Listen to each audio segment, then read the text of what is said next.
Before we dive into this story, let me ask you a little something. Have you ever had a moment when someone said absolutely nothing? Yet, it felt like their silence wrapped around you louder than a scream. I was standing alone in my garden when my neighbor walked over, and what he didn't say that day has echoed inside me ever since. His silence carried weight. His presence shifted something in the air and in me.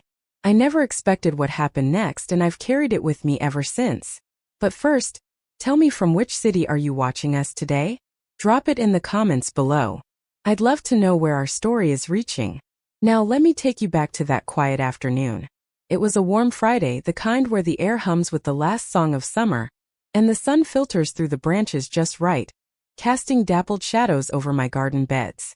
At 60, I'd grown to savor these small rituals, trimming the lavender, dusting the dirt off my hands, losing track of time in the rhythm of tending to life. I was kneeling beside the rose bushes, wearing my wide-brimmed straw hat and the same old floral gloves I always used, humming to myself softly when I sensed someone near the fence. I didn't look up at first. I thought it might be a dog or maybe just the breeze brushing through the hedges. But then I heard the gate creak open, the small side one we never locked, and I turned. It was Thomas, my neighbor from across the street. We'd exchanged waves for years, brief smiles when we passed each other by the mailbox or early nods over morning coffee on our porches. He was a quiet man, maybe a few years younger than me, always kind, always reserved. His wife had passed a few years back, and since then he mostly kept it to himself. But something about his expression that afternoon made me pause. His eyes were tired, not the kind of tired you cure with sleep, but the kind that settles deep in the bones. He stood there just a few steps into the garden, hands tucked into the pockets of his jeans, not saying a word. "Thomas," I asked, rising slowly and brushing the soil from my knees. "Everything all right?" He opened his mouth, then closed it again. Just shook his head, and still no words. I don't know what made me step toward him. Maybe it was instinct. Maybe it was something in the way he looked at the flowers, not me. Like they held an answer he couldn't ask for. I walked over, stopping a few feet away, the scent of rosemary heavy in the air between us. "You okay?" I asked again, quieter this time. He finally looked at me, and I'll never forget the way his eyes met mine. They weren't desperate. They weren't pleading. They were full. Full of something I didn't yet understand. A storm behind a dam. He began, his voice. "I needed to be near someone today." Those words hit me in a way I didn't expect. They weren't dramatic. They weren't romantic. They were honest, simple, human. "Come sit," I said, nodding to the little wooden bench beneath the arbor, shaded by a wisteria vine that had just begun to bloom again.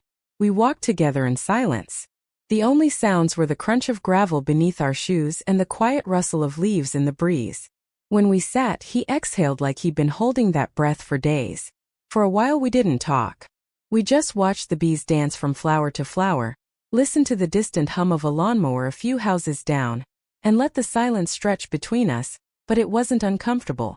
It was necessary. I glanced over at him and for the first time noticed how his shoulders seemed to relax. Not completely, but enough. Enough to let me know that he'd found whatever he came here for. "I forget what peace feels like sometimes," he said eventually. "And your garden, it's like it remembers for me." I smiled, a soft laugh escaping before I could stop it. "It reminds me too." That made him chuckle. A small, genuine sound. It filled the space between us like sunlight breaking through clouds. We talked then slowly about simple things at first, weather, plants, the stubborn birds that kept stealing seeds from my feeder. Then about his wife. "Her name was Victoria," he said. "My lavender bush smelled just like her perfume. And somehow that small detail carried a tenderness so sharp it caught me off guard. I saw him differently then, not just as a man across the street, but as someone who had known great love and even greater loss, and who, despite it all, still found his way to my garden gate. As the sun dipped lower in the sky, the light turned golden, wrapping the garden in a warm hush. Thomas stood up slowly, brushing his palms on his jeans. "Thank you," he said. "Just that, no explanation needed." "You're welcome anytime," I replied, meaning every word. He nodded once, then turned and walked back through the gate, leaving me with a quiet I hadn't felt in years. A comforting quiet, a quiet that sensed something had shifted, even if I couldn't yet name what it was. And as I stood there watching the sun spill over the petals, I realized something else. Sometimes the most powerful moments aren't made of words at all. They're made of presence, of stillness, of simply choosing to show up. And he had that night. I couldn't sleep, not because I was upset or unsettled, but because something inside me was stirring, like an old part of myself had been nudged awake by Thomas's presence in the garden. I lay in bed, listening to the rhythmic tick of the clock on my nightstand, and the gentle rustle of the wind through the trees outside, replaying every moment of our quiet exchange. The way he stood there not asking for anything but needing so much. The way his eyes softened when he talked about Victoria. The way his silence had filled the space between us with something heavier than words. The next morning I brewed my coffee a little earlier than usual, and sat on the porch with a view of my garden. The sky was strewn with pastels and the grass was still dewy. I found myself glancing across the street, half expecting to see Thomas stepping out for the paper, but his front door stayed closed. I spent most of the day tending the garden again, this time with a strange sort of anticipation hanging in the air. I watered the herbs, pruned the daisies, even wiped down the bench under the arbor without really thinking about it. And around noon, just as I was brushing the soil from my gloves, I heard footsteps on gravel again. I turned before he reached the gate this time. He gave a small wave, almost like he was unsure if he should have come, but his smile, shy, tentative, was enough to ease the tightness in my chest. "You caught me before I got to the roses," I said, waving him in. "I didn't want to intrude," he replied, his voice a little more confident than yesterday. "But hi, I liked yesterday. And I wondered if maybe you wouldn't mind a little company again." Something about the way he said company made my heart flutter, not romantically, not in any grand way, but gently, like I was being seen in a way I hadn't in a long time. "Not at all," I said. "Come sit." We found our spots again on the bench, and once more silence settled around us like an old quilt, familiar, comforting. But this time he spoke first. "Victoria used to love gardens," he said, looking down at the scattered petals beneath his feet. "She had this thing for tulips. Every spring she'd fill the house with them, even if they wilted too fast, even if they made me sneeze." I chuckled. "They're stubborn flowers, but beautiful." He nodded, eyes distant. "She said they reminded her that beautiful things didn't have to last forever to matter." I felt that quiet philosophy of hers slipped into me like sunlight through a curtain. And I could see now so clearly that Thomas hadn't come to my garden just for peace. He came because the stillness here gave space for something he couldn't find alone. He came to remember. "Do you ever feel like people think you're supposed to just move on?" he asked softly. "Like grief has an expiration date?" I swallowed hard. That question sat heavy in the air between us. "My husband passed 8 years ago," I said after a moment. "Cancer, fast, sudden. People were kind, of course, but after a while they stopped asking how I was. I think they were afraid of the answer." He looked at me with something like relief, like he wasn't the only one carrying invisible weight. "I talk to her sometimes," he admitted out loud. "I know she's gone, but I still tell her when something funny happens. When I burn the toast, when the neighbor's dog tears up my trash cans again." I smiled, my chest tightening in that sweet aching way. "I talk to Samuel too," I said. "Especially when I'm in the garden. I tell him about the birds, complain about the squirrels." He laughed, really laughed this time, and it filled the air like a bell. We sat for what felt like hours, sharing little fragments of memory, the kind you don't usually bring up in casual conversation. Stories that were too tender for anyone who hadn't also felt loss. It was the kind of closeness built not on romance or attraction but understanding. A quiet recognition that grief changes you. And sometimes the only people who understand are the ones who carry it too. At one point a butterfly landed on the edge of the bench, its wings fluttering like a heartbeat. We both watched it for a while, saying nothing, letting it be. "I never expected this," Thomas said softly. "What?" I asked. "This connection," he replied. "With you. It's strange, but in a good way. Like my heart remembers something my mind doesn't." Those words sat with me long after he left.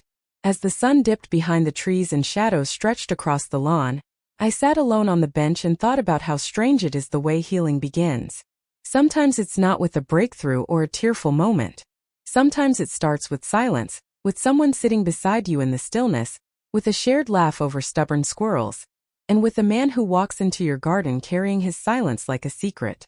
That evening, as I watered the roses one last time, I caught myself humming a song I hadn't thought of in years. It was one Samuel used to sing in the kitchen while dancing around with a wooden spoon, and somehow it didn't hurt. Not like it used to, because something about that afternoon had shifted the weight I carried.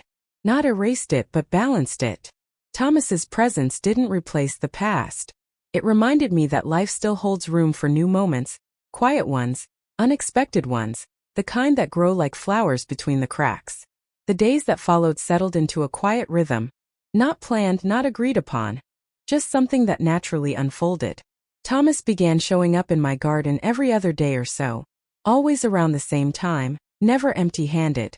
Sometimes he brought a thermos of coffee, other times a small bag of fresh plums from his tree. Once it was a folded photo of Victoria, worn at the edges, like it had traveled years in his wallet to find its way into my hands. We didn't talk about what we were doing or what it meant. There was no defining of the space we shared. No labels, just two people sitting together, breathing in the same air, letting the silence speak louder than words ever could. One afternoon, a gentle rain started while we were under the arbor. Not a storm, just a warm, steady drizzle, the kind that softens the earth and quiets the world. I expected him to stand and say goodbye like usual. Instead, he reached out very slowly and held his hand out, palm up. For a second, I just looked at it. His hand was weathered, strong but careful, hesitant. And then I placed mine in his. We didn't speak. We didn't even look at each other. We just sat there with our fingers lightly entwined, the sound of rain around us, the garden sighing with relief at the moisture. There was no rush, no need to understand anything beyond that moment. After the rain stopped and the sun began to peek back through the clouds, he walked me to the door. At the threshold, he paused. "I hope this isn't too strange," he said gently, his thumb brushing over mine. I felt more alive these past few days than I have in years. I swallowed the knot in my throat. "It's not strange," I said. "It's human." His eyes locked with mine. Then it was a long look filled with things, unspoken memories, hopes, maybe even a trace of fear. And for the first time since I met Thomas, I saw something beneath the grief. I saw the flicker of someone trying to let life back in. That night I didn't feel alone. Not in the way I used to. I walked through the house, pausing in the kitchen where Samuel and I used to dance. I stood at the window overlooking the garden. Everything felt familiar and yet different. Like something had been rewritten in the quiet moments Thomas and I shared. Not a love story, not yet, but something looming. The next day he didn't come, nor the next. I didn't panic. Not exactly. But I noticed I kept glancing toward the street while I watered the basil. I sat on the bench a little longer than usual. I even baked a small batch of oatmeal cookies just in case. By the third day, I decided to walk across the street. His house was quiet. The curtains were drawn, the mailbox full. I knocked. No answer. A sliver of unease crept in. Just as I turned to leave, the front door creaked open. Thomas stood there looking different, pale, smaller somehow. He had a blanket wrapped around his shoulders and eyes that had lost the spark I'd just gotten used to seeing. "I'm sorry," he said, voice rough. "I caught something. Flu. Maybe just been down for a couple of days." I nodded, stepping back toward him. "You should have called. I didn't want to bother you." I gave him a look, half stern, half tender. "Next time, bother me." He smiled at that weakly. "Okay." I didn't hesitate. "Can I come in?" He looked surprised. "You don't have to. I want to." His house smelled faintly of dust and old wood. It wasn't messy, but there were signs of neglect. An empty teacup on the table. A pile of unopened mail, the curtains drawn too tightly. I helped him to the couch, made tea in his kitchen like it was mine, and sat with him for the rest of the afternoon. We didn't talk much. He rested. I read. The silence returned, but this time it felt like trust, like being needed quietly and fully without expectations. He fell asleep for a while, and I just watched him, thinking about how fragile we all are beneath our routines and polite conversations, how easily we carry loneliness like a second skin. When he woke, he blinked at me, confused for a moment. Then, as recognition settled in, he reached for my hand again, this time without hesitation. "Thank you," he whispered, "for being here. You've been here for me too," I said. He squeezed my hand, and I could see the emotion welling in his eyes. He didn't cry. Not exactly, but the softness in his expression said everything he couldn't. Before I left that night, I pulled back the curtains in his living room to let the last of the sunlight in. "You need the garden's light too," I said gently. He didn't argue, just nodded. As I walked back across the street, I realized how much I had needed to be needed, how much I missed connection, not the grand sweeping kind, but the simple act of being seen and remembered. And maybe that's what Thomas and I had found in each other. Not a solution, not a replacement, but a mirror. A reflection of grief, yes, but also of the quiet, steady hope that life can still hold something new, something true. 2 weeks passed, and the rhythm we had fallen into began to shift slowly, but with purpose. Thomas was getting stronger. His color returned along with his wry sense of humor. He even trimmed his hedges one morning, waving proudly across the street like a boy showing off a treehouse. I found myself smiling more, real smiles, not the polite kind I'd worn for years. There was a lightness in my chest I hadn't expected to feel again. It wasn't about falling in love, not in a storybook sense. It was about remembering what it felt like to matter in someone's daily life. To share space and silence with a person who saw you not as someone who once was, but someone who still is. One breezy afternoon, as the garden danced with color and sound, Thomas brought a surprise. A small wooden planter box. He'd made it himself. The craftsmanship wasn't perfect. The corners slightly uneven, the nails a bit off, but I found it beautiful. "I thought maybe we could grow something together," he said, setting it gently near the bench. I was touched, moved in a way I didn't quite have words for.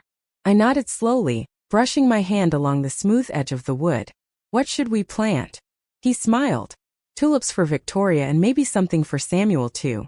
I swallowed the lump in my throat forming fast. "Lavender," I said softly. He always said it smelled like peace. So we filled the box with soil that evening, our hands dirty, our knees creaking, and our laughter spilling into the golden light. It wasn't dramatic. It wasn't grand, but it was honest.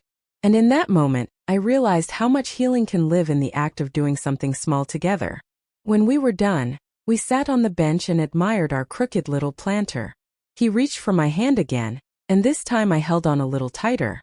"There's something I've wanted to tell you," he said, his voice low and careful. I turned to him, unsure of what would follow. "The day I first came to your garden, I almost turned around. I stood at the gate for a long time, thinking I was crazy, thinking it was too much. But something about the way you looked up at me that first moment, you didn't look surprised. You looked like you'd been expecting me." I felt tears prick at the corners of my eyes, but I didn't look away. Maybe I had been. I whispered. There was silence again, but this time it held no tension, only comfort, a deep knowing. "I'm not looking to replace her," he said, voice a little shaky. "And I'd never ask you to forget him." "I wouldn't want that," I replied. "That's not what this is." He nodded. "Something else. Something growing?" I said, glancing at the planter box. That made him chuckle. As the sky dimmed and the stars began to prick the darkening blue, we sat in the hush of the garden. The soft hum of crickets rose in the distance. A warm breeze carried the scent of rosemary and soil, and beneath it all was a quiet understanding. Life doesn't end when we lose someone. It just shifts, bends, waits. That night I didn't walk him to the gate. He stayed a little longer, helping me cover the roses, lighting the lantern near the arbor. We didn't kiss. There was no grand gesture. But when he finally turned to go, he looked back one last time. "I'll see you tomorrow." "Yes," I said. "Tomorrow." As I stood alone in the garden, watching his silhouette disappear across the street, I felt a peace I hadn't known in years. Not because I had let go of the past, but because I had finally made space beside it, for something new, for something slow, steady, and real. Sometimes life surprises you, not with fireworks or declarations, but with someone who walks into your garden, says nothing at all, and somehow still manages to change everything. And in that stillness, in that silence, you realize you're not alone anymore. Not in the way that matters.